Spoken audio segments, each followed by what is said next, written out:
যদি আইপিএস ভাই নষ্ট হয়, তাহলে তো যে মিস্ত্রি পাইতেছে না, তাহলে আবার তো চলার জন্য কি বুদ্ধি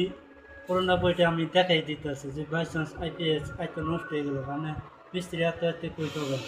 এটা একটা বুদ্ধি দেয় দিই। এই ইয়া যদি আমি না গাই তাহলে ই করা হবে, এই প্রথম কারেন্টটা বন্ধ করে দিলেন, যে আইপিএস নষ্ট হয়েছে, আইপিএস এর প্যালারটা খুললেন, খুললে এরা আইপিএস এর যেটা আউটপুট বাড়াইছিল এটা এর মধ্যে নাই দিলেন, তাহলে এখন গা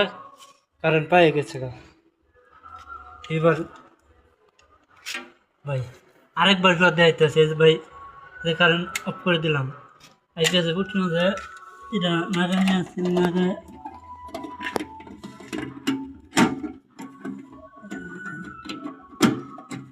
নাই দিলাম কারেন্টের মধ্যে, নাই দিলাম পরে যে কমপ্লিট করে দিলাম, আমার কারেন্ট আছে। বাই চান্স যদি সকেটটা নষ্ট হয়ে গেল তাহলে তো